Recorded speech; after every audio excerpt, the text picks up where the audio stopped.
Professor Manoj Jha. शुक्रिया madam, शुक्रिया आपके वहाँ होने के लिए भी।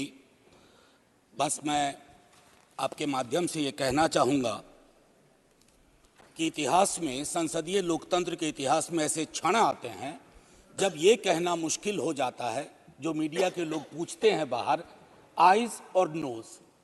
ये मसला यस और नो का नहीं है माननीय उपसभापति जी, ये मसला हमारे देश की तारीख से जुड़ा हुआ है। ये मसला इस बात से जुड़ा हुआ है जो प्रधानमंत्री जी ने अभी बीते दिनों सेंट्रल हॉल में कहा था, कैनवस बड़ा होगा, आकृति बड़ी होगी। बड़ा कैनवस है लेकिन आकृति छोटी गढ़ी जा रही है, और ये इतिहास स्मरण करेगा, ये मैं आपके माध्यम से कहना चाहता हूं। अब नारी शक्ति वंदन अधिनियम, मुझे तो समझ में नहीं आया कि ये लेजिस्लेशन है या किसी तरह का धार्मिक ग्रंथ की एक उसका शीर्षक है, क्योंकि बचपन से पढ़ता आया इस देश में, जब आपकी सरकार बीजेपी की सरकार नहीं थी, जत्र नार्यस्तु पूज्यन्ते रमन्ते तत्र देवता। पता नहीं देवता रम करते हैं कि नहीं, लेकिन हमने इस श्लोक के बावजूद महिलाओं का मोलेस्टेशन देखा, घरेलू हिंसा देखी, सबसे ज्यादा रेप परिवार नाम की संस्था में देखा, जिसका आंकड़ा खुद सरकार देती है। तो मुझको लगता है ये जो विरोधाभासी चरित्र है हमारे देश का, इस विरोधाभासी चरित्र पर भी बात होनी चाहिए। आज काफी सारी महिलाएं हैं, पत्रकार भी इस दर्शक दीर्घा में, इनको भी ये कहना चाहता हूं कि हमारे कुछ सरोकार हैं। इस देश में ऐसा नहीं चल सकता कि एक तरफ ये श्लोक पढ़ा जाए और दूसरी तरफ हम उस जुबान को छोड़ दें जो संविधान से आती है। मैडम, संविधान राइट्स की बात करता है, अधिकार की। हमारी वोकैबुलरी को क्या होता जा रहा है? अधिकार दया की श्रेणी में नहीं आएगा, लेकिन पूरा का पूरा जो टेक्सचर देखता हूं वो दया की श्रेणी में बात होती है। अधिकारों की बात कभी दया से नहीं होगी। माननीय deputy chairman ma'am, chairperson ma'am, sorry, as per the delimitation commission 2008 हमारे पास जो सीट्स हैं 412 जनरल सीट्स, 84 एससीज, 47 एसटीज। अब हम क्या कर रहे हैं इस बिल के माध्यम से? 84 और 47 के अंदर 1/3 कर रहे हैं। क्या यह अन्याय नहीं है? एग्जिस्टिंग सीट्स में नहीं, जो 33% आ रहा है उसके अंदर, जिसका आंकड़ा अभी के हिसाब से 136 सीट बैठता है, उसमें एससी, एसटी और ओबीसी की व्यवस्था हो। क्योंकि देखिए, मैं आपके माध्यम से कहूं, हर महिला को बहुत मुश्किल से आगे बढ़ना पड़ता है, ये आप भी जानती हैं। और खास करके पिछड़े वर्गों की महिलाएं, अनुसूचित जाति जनजाति की महिलाएं, उनका डिप्रीवेशन और वल्नरेबिलिटी बाकियों से ज्यादा होती है। हैंड होल्डिंग करने के लिए कोई नहीं होता है, हैंड होल्डिंग करने के लिए कोई नहीं होता है।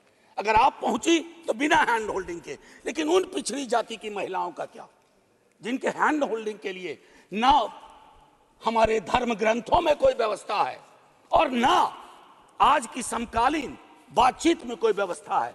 रेटोरिकली हम कुछ भी कह दें, मेरा सिर्फ आपके माध्यम से कहना होगा कि हमारी पार्टी, आज मैं स्मरण कर रहा हूं, हमारे राष्ट्रीय अध्यक्ष लालू प्रसाद यादव जी, भगवतिया देवी, कई लोग जानते होंगे, पत्थर तोड़ने वाली महिला थी, पत्थर तोड़ने वाली।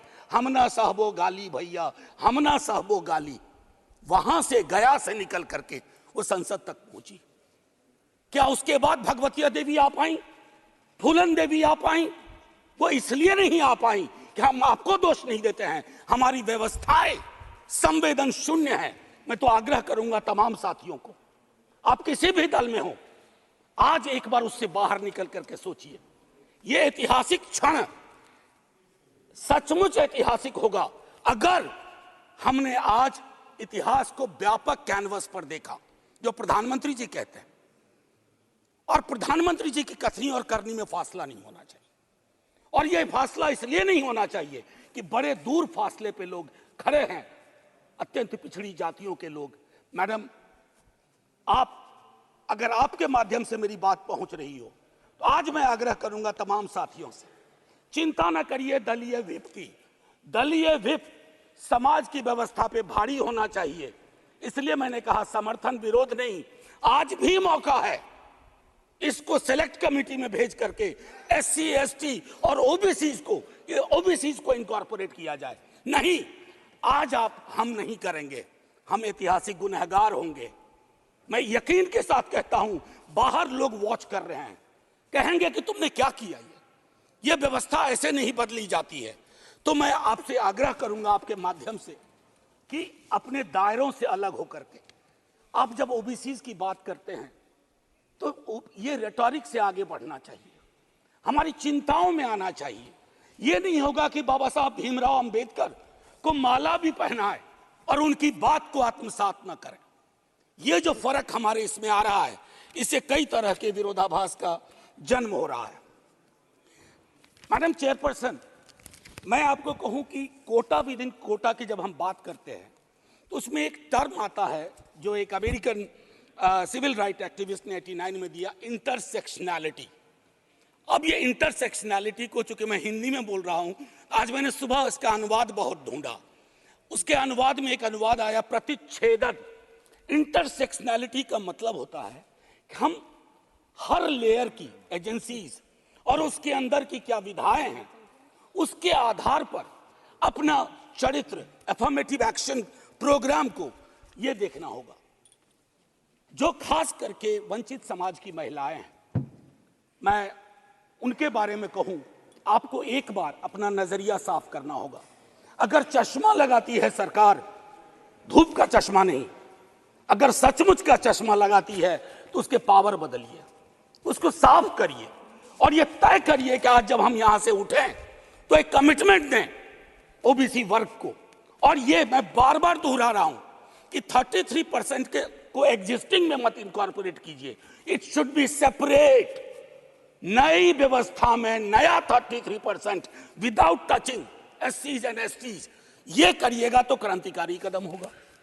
अक्सर हम लोग अपने प्रिविलेजेस को नहीं देखते हैं। मेरा सरनेम एक प्रिविलेज है, नीरज भाई का सरनेम एक प्रिविलेज है, हमारे सरनेम ने हमें प्रिविलेज दिए हैं। उन सरनेम्स को देखिए जिनके पास ये प्रिविलेज नहीं है।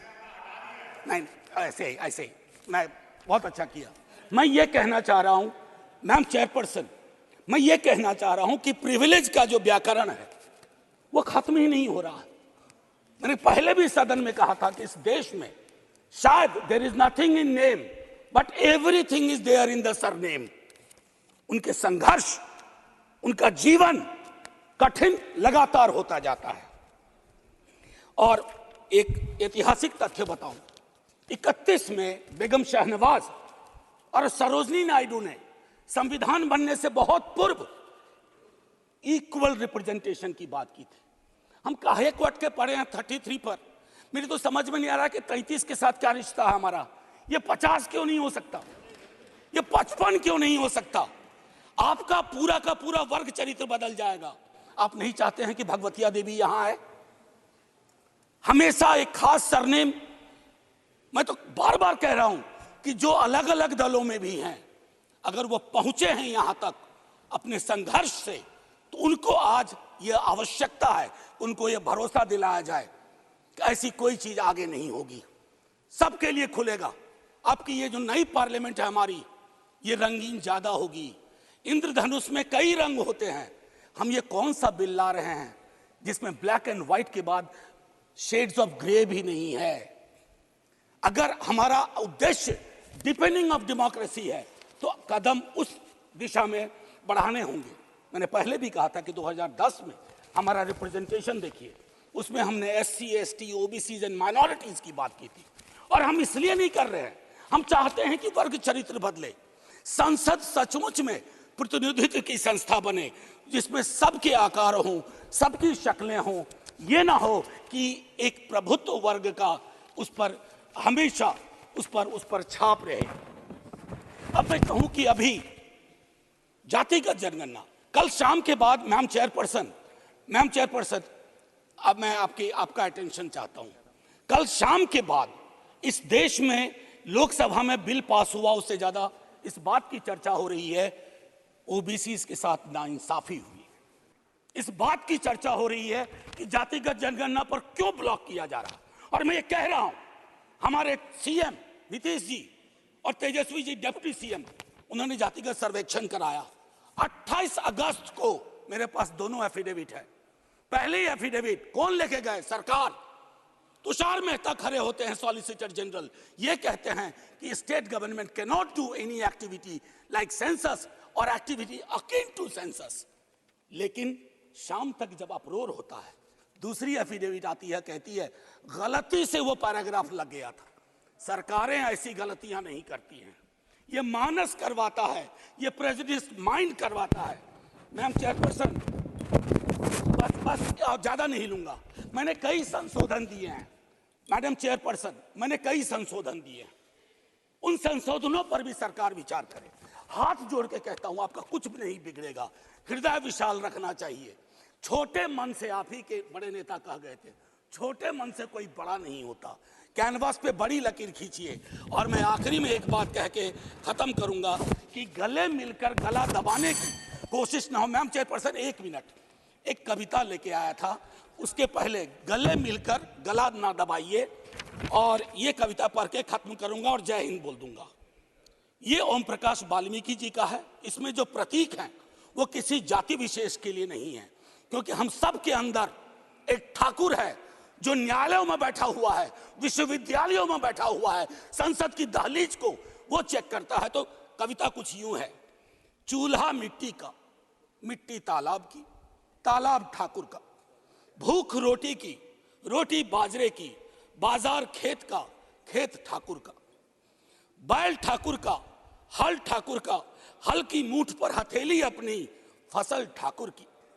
कुआं ठाकुर का, पानी ठाकुर का, खेत खलिहान ठाकुर के, गली मोहल्ले ठाकुर के, फिर अपना क्या, गांव, देश, शहर। और मैं फिर से क्लैरिफाई करता हूं, वो ठाकुर मैं भी हूं, वो ठाकुर संसद में है, वो ठाकुर विश्वविद्यालयों में है, वो ठाकुर विधायिका को कंट्रोल करता है। इस ठाकुर को मारो जो हमारे अंदर है। जय हिंद मैम, जय हिंद।